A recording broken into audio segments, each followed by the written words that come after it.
was one of those cold winter nights when everything seemed unusually still. The air inside the small-town hospital felt colder than it should have, the dim lights casting long shadows across the empty hallways. The silence was almost suffocating, broken only by the occasional beep of a machine or the distant sound of footsteps echoing from one end of the building to the other. For Sarah, working the night shift in a nearly empty hospital, it was another long, uneventful night. Sarah had grown used to the solitude that came with the late shift. The hours between midnight and dawn were always the hardest, especially in a hospital like this, which wasn't exactly bustling with activity after hours. It was just her, a couple of nurses on rotation, and the few patients who were too ill to go home. She had heard the rumors about the place, the whispers of strange happenings, of eerie occurrences after dark, but she brushed them off. She had worked night shifts for over a year, and nothing unusual had ever happened to her. Tonight was no different until it was. As she made her rounds, checking on the patients and ensuring the machines were running smoothly, Sarah couldn't shake the feeling that something was off. The air was colder than usual, and the long corridor she walked down felt unnervingly empty. She paused outside room 208, where Mr. Wilson, a quiet elderly man, had been admitted for a heart condition. She'd checked on him earlier, and he was stable, his breathing steady, but there was a strange stillness in the air tonight, one that made her uneasy. She knocked softly on his door and pushed it open, stepping inside to find him asleep, just as she expected. The soft sound of his breath was the only noise in the room, but as she turned to leave, a flicker of movement caught her eye. Something on the table beside his bed, a small stack of papers, had shifted slightly, as if someone had just touched it. Sarah frowned. She was sure it had been in a different position earlier. Just my imagination, she muttered to herself, shaking off the chill that ran down her spine. She closed the door behind her and continued her rounds, trying to push the unsettling feeling away. But that moment, that strange movement, lingered in her mind. When she reached the nurse's station, the phone rang. It wasn't unusual for the phone to ring at night. There were always calls from the emergency department, updates from the on-call doctors, and inquiries from concerned family members. But there was something about this call that felt different. The ringing was persistent, almost impatient. Sarah hesitated for a moment, then picked up the receiver. "Hello," she said, her voice a little more fragile than usual. A soft, calm voice responded. "I'm coming to get you." The words made Sarah freeze. The voice was eerily smooth, unsettlingly calm, and the words seemed to echo in her mind long after they had been spoken. A chill ran down her spine, and her fingers tightened around the receiver. "Who is this?" she asked, trying to steady her voice. "This is Sarah. How can I help you?" But the voice remained silent for several seconds, and then spoke again, just as calmly as before. "I'm coming to get you."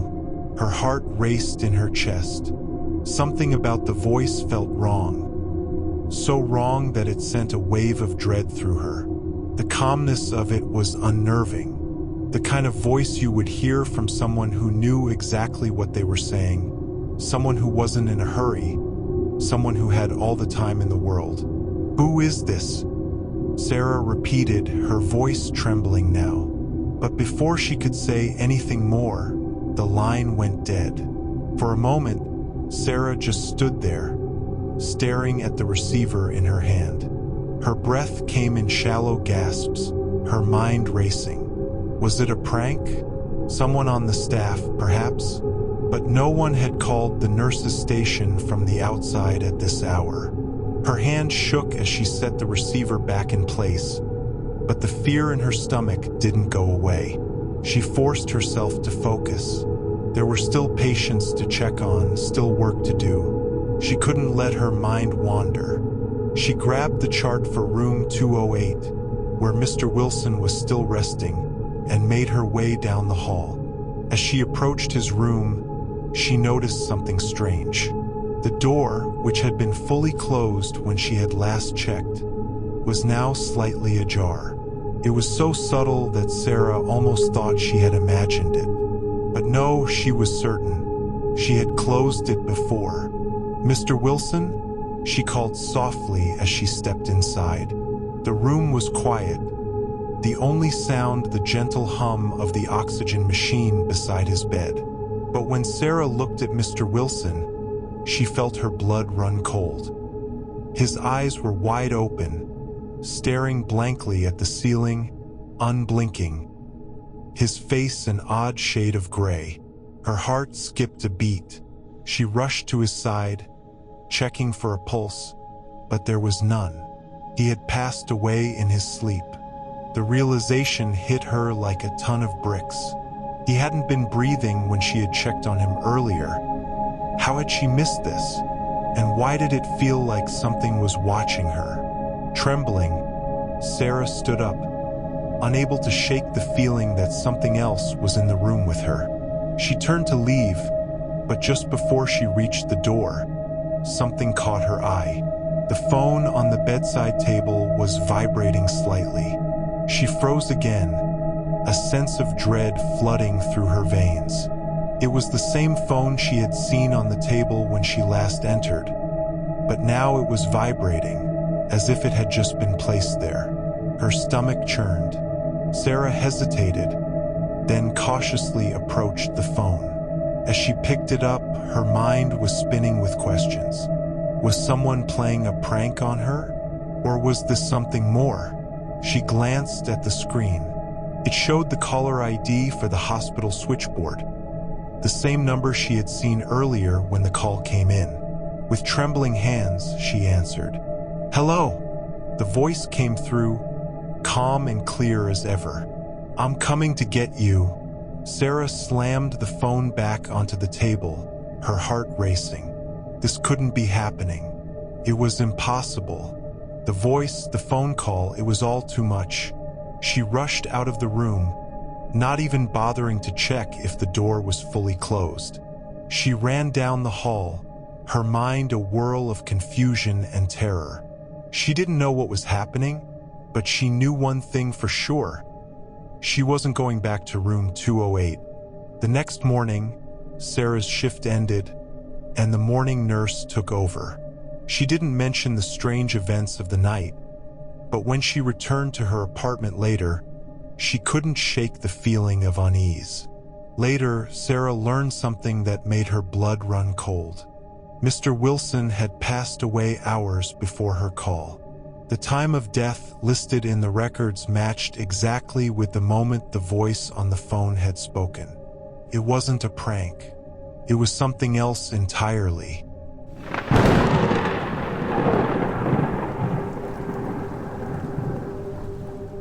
It was another quiet night at the warehouse, and Kyle was beginning to feel the monotony of the graveyard shift creeping up on him. The clock above the door ticked slowly, each minute feeling like an hour. The warehouse was massive, an endless maze of aisles stacked high with inventory that was just waiting to be sorted or shipped. But tonight, there was no one else around. The rest of the staff had all left for the evening shift, leaving Kyle alone to finish his tasks. Kyle had been working here for about 6 months. He had heard the stories from the older employees, the strange sounds they'd heard late at night, the flickering lights, the inexplicable cold spots that seemed to move through the building. But Kyle wasn't one to get easily spooked. He chalked it up to an overactive imagination, too much caffeine, and the isolation of the night shift. After all, he had worked nights at other jobs, and nothing ever happened. But tonight, something felt different. There was an oppressive stillness in the air, a silence that felt almost suffocating. The overhead lights buzzed faintly, casting long shadows across the rows of stacked boxes. The hum of the air conditioning system was the only other sound in the building. It was the kind of place where every noise, every creak of the floor or tap of something falling, sounded amplified in the silence. Kyle had grown used to it, but tonight it seemed louder, more pronounced. As he walked along the aisles, inspecting the stock and marking items off the list, a sudden noise echoed through the warehouse. It wasn't loud, but it was distinct. A soft tapping sound, like someone knocking on metal. Kyle froze, his heart skipping a beat. The noise seemed to come from the far corner of the warehouse, where a stack of large crates was piled high. At first, Kyle told himself it was just the building settling, maybe the sound of a piece of equipment moving on its own. But the tapping came again. Louder this time, unmistakable. It sounded like it was getting closer, like someone was walking toward him, tapping as they went. His pulse quickened. No one else was supposed to be here. The warehouse was locked up tight after hours. And yet, here he was, hearing a noise that couldn't be explained. "Hello!" Kyle called out, his voice barely more than a whisper. There was no answer, only the continuing sound of the tapping.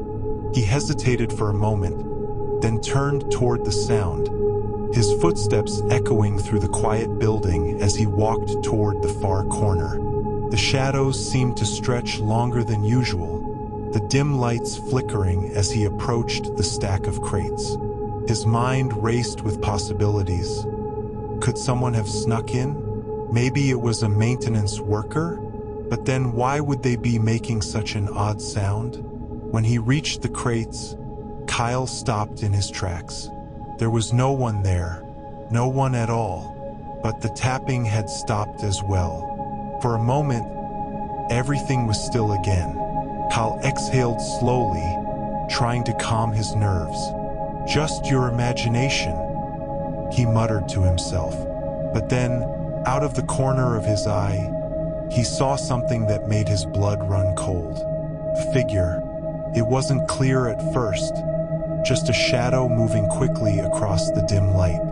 But as Kyle blinked, trying to focus his eyes, the figure seemed to vanish into thin air, as if it had never been there. He stood frozen, staring at the spot where the shadow had disappeared, his breath catching in his throat. There was no way anyone could have been standing there. The space was empty. His thoughts raced.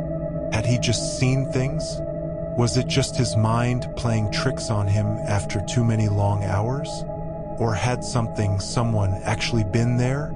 But before he could dwell on it further, the tapping sound came again, louder this time. This time it was coming from behind him. Whipping around, Kyle scanned the aisle, his heart hammering in his chest. The aisle was empty, the crates stacked neatly, nothing out of place. But the tapping was growing faster, as if whoever or whatever was causing it was in a hurry, moving toward him. His stomach dropped. There was no mistaking it now.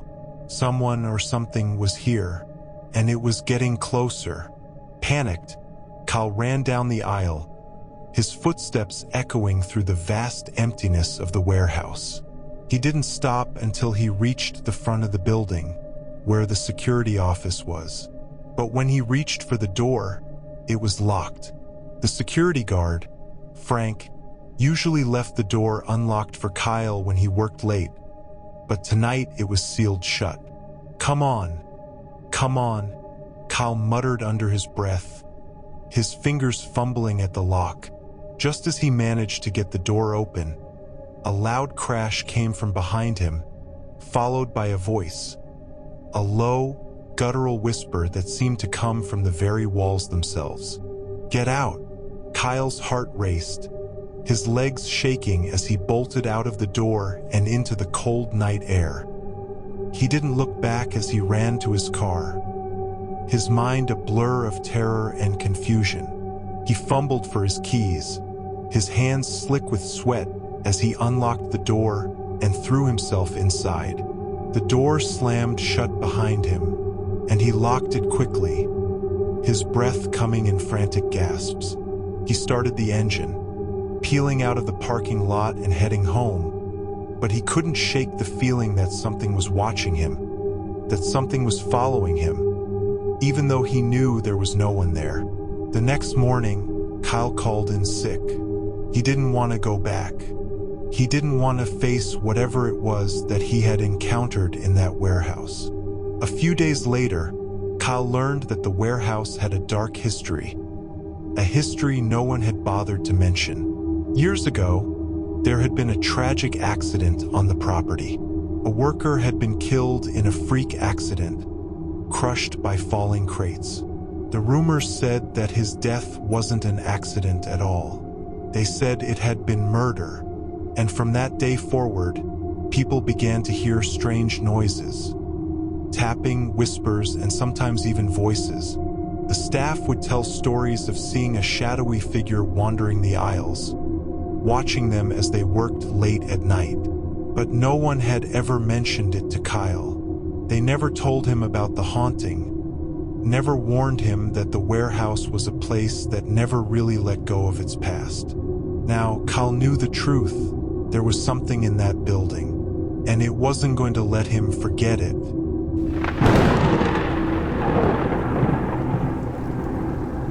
Nina had always been drawn to old houses, the kind with creaking floorboards, dark corners, and mysterious histories.